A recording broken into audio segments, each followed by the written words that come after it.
Hi friend, welcome back to my channel. Hard to believe we are at the end of another month, which means it's time for another update on my Pan Those palettes for 2025. Before I show you where we're currently at, I'm gonna go ahead and give you a little refresher on what they looked like after 1 month of usage.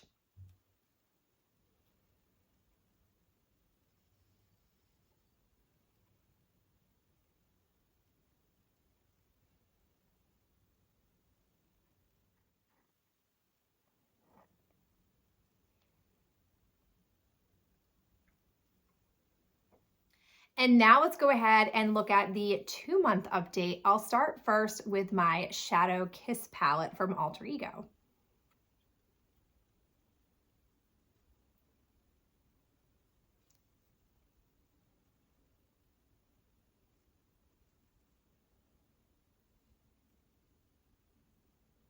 And here is what my ColourPop That's Taupe palette looks like after 2 months.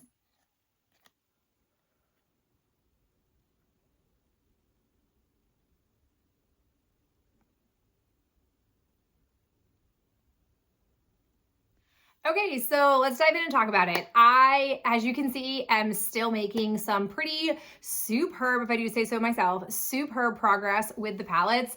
It is really validating to know that even though we still have 10 more months ahead, I've really been enjoying these palettes. I just appreciate how seamless they are in my routine. They don't require a lot of thinking or heavy lifting. Like I can pull either one out and have a path forward, which I like. In my early 1 and 3-year-old mom life, along with being a teacher right now, it's just, there's a lot of decision making that's going on. So to not have to make a lot of big decisions, it just gives me makeup joy that I really appreciate. So you can see here, I've made some decent headway on Shadow Kiss.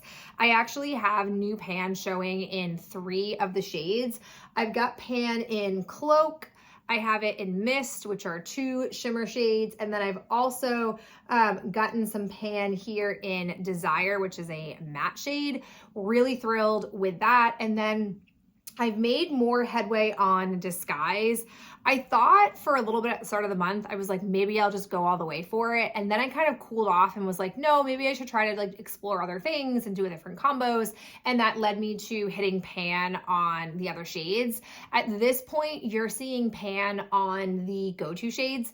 Those are kind of the go-to things that I am working towards when it comes to crease shades. It really is Vanish, Risk, or Desire is where I'm pulling from. And then my go-to lid preferences are Cloak, Mist, or Disguise. I do have a pretty decent dip happening in Tempt, but I would say that that's not necessarily one that I naturally gravitate towards. Today on my eye, I'm using Desire in the crease, and then I pulled in Dare.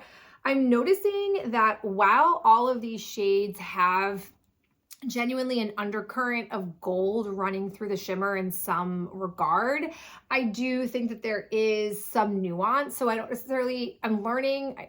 So I guess I should say I'm learning that when I'm thinking about am I going to wear an outfit that would look good with gold eyeshadow?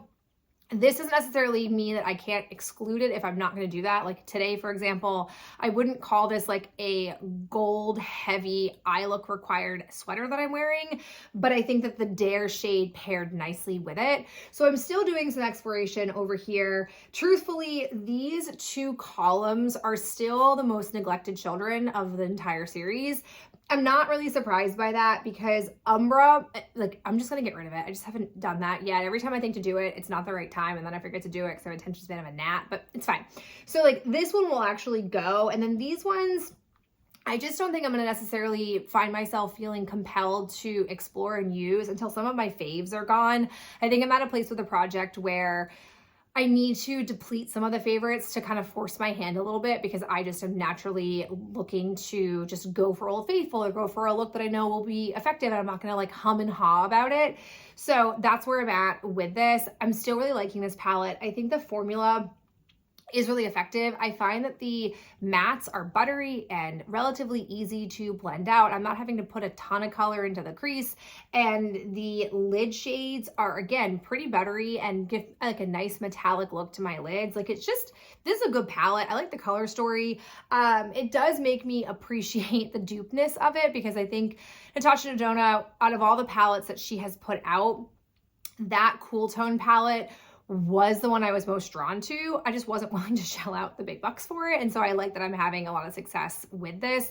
I will say, now that I've been using this for so long, I don't feel compelled to want to buy that palette anymore, because this is showing me that I don't necessarily want a palette that has so much gold focus in it. I think I would prefer something that has a bit more taupiness than this one actually has when being used. But still, overall, a good palette, happy with it. It's not necessarily the one I'm going to as frequently as That's Taupe, but still really nice complementary one to have in the project. So now let's go ahead and talk about ColourPop. So ColourPop, I would say that That's Taupe palette has been more of the favorite child. And it's interesting because there's really only 2 looks that I've been doing with this palette. And that has been either doing Rocksteady in the crease, which I widened that pan a little bit. And then I have Python, which I've widened this one quite a bit more.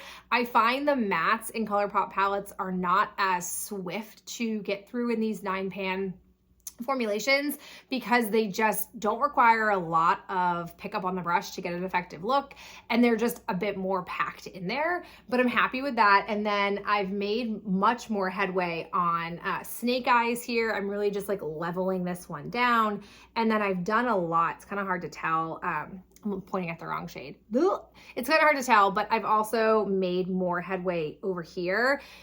This particular shade, which is called Slated, it's like one of their potted shadows. I'm blanking on what those are called right now, which is disturbing because I know those shades so well.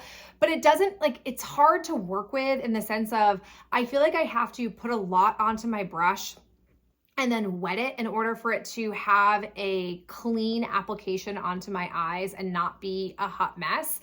I do like it, but it just the formulation, I wish it were different. I wish it were more like their actual metallics and not this pressed single shadow style that we have, where it's like a little bit squishy. I think it would look like I have a lot more usage if it didn't sort of be so malleable when I press into it. Like, it kind of like represses down itself, and I think there'd be more pan, but like whatever, neither here nor there.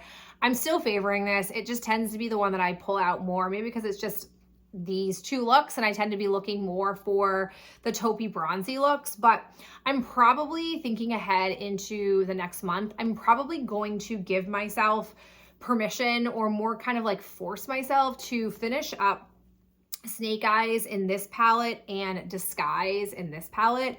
I think doing that will really force me to start to explore the other pieces of this palette, famous last words, and then also give me the ability to really lay into other types of metallic shades.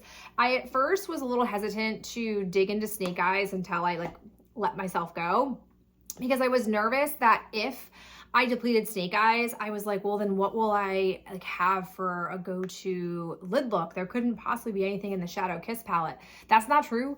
It's not the exact same tone, but it does the job. Like, it can be sufficient. I really do feel like Eclipse and Dare kind of, although they don't look like it in the pan, can give a similar vibe for what I'm going for on that bronzy eye look day. So once I realized that, I was like, girl, just go into the Snake Eyes, get it all done.